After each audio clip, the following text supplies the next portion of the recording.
జరగబోయేటటువంటి సభ ఉందో ఈ సభలో హిందూ ధర్మానికి సంబంధించి పవన్ కళ్యాణ్ స్పీచ్ ఏ విధంగా ఉండబోతా ఉంది, హిందూ ధర్మాన్ని పరిరక్షించడానికి జన సైనికులందరూ ముందుకు వస్తున్నట్టు. ఈరోజు ఓం నమో వెంకటేశాయ. ఈరోజు తిరుపతి అంటేనే ప్రపంచ దేశాల్లోనే నెంబర్ 1 స్థానం. ఎందువల్లంటే ఆ దేవదేవుడి దగ్గరకు వచ్చి మొక్కు తీర్చుకునే వాళ్ళు ప్రపంచ దేశాల్లో ఉండే తెలుగు వాళ్ళే కాకుండా ప్రపంచ దేశాలు ఇండియాలోనే కాకుండా ప్రపంచ దేశాల నుంచి వెంకటేశ్వర స్వామిని చూసేదానికి వస్తారు. అలాంటి వెంకటేశ్వర స్వామి ప్రసాదంలోనే కల్తీ జరిగిందంటే ఎన్నో మంది మనోభావాలు దెబ్బతిన్నాయి. ఈ మనోభావాలు గత ప్రభుత్వంలో ఉండే వాళ్ళు చేశారు కాబట్టి మమ్మల్ని క్షమించండి, హిందూ ధర్మాన్ని కాపాడుకోవాలి అనేసి అని చెప్పి మా పవన్ కళ్యాణ్ గారు పిలుపునిపించారు.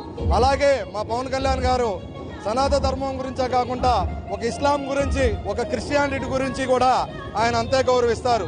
ఈరోజు ఇది గతంలో ఉన్న ప్రభుత్వం టీటీడీ చైర్మన్లుగా ఉన్నోళ్ళు నెయ్యిలో ప్రసాదంలో కల్తీ జరుగుతుందంటే మీరు చూసుకోలేకుండా పోయినారా అని చెప్పేసి మేము తిరుపతి వాసులుగా జనసేన పార్టీ తరఫున ఖండిస్తున్నాం. అలాగే ఇక్కడ ప్రసాదం తీసుకొని పోయి ఎక్కడైనా ప్రపంచ దేశాలకు కూడా పంపిస్తే వాళ్ళందరూ కూడా సరే దండం పెట్టుకొని ఆ ప్రసాదాలు స్వీకరించే పరిస్థితి. అలాగే ముస్లిం సోదరులు కూడా తిరుపతి ప్రసాదం అంటే అంత పవిత్రంగా చూసుకొని వాళ్ళు కూడా స్వీకరిస్తారు. అలాంటి ప్రసాదంలోనే కలితం చేశారంటే వీళ్ళు ఎంత దుర్మార్గంగా ఈ గతంలో ఉన్న ప్రభుత్వం ఈ నెయ్యిని కల్తీ చేశారో ప్రపంచ దేశాలకు అందరూ కూడా సరే తెలుసు. అలాంటి సనాతన ధర్మం కాపాడుకోవాలి, పక్కగా సనాతన ధర్మం గురించి కాపాడుకోవాలి.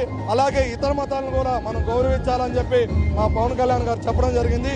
దాని గురించే సనాతన ధర్మం గురించే ఈరోజు వారాహిపై నుంచి మా పవన్ కళ్యాణ్ ఒక స్ట్రాంగ్ అయిన మెసేజ్ని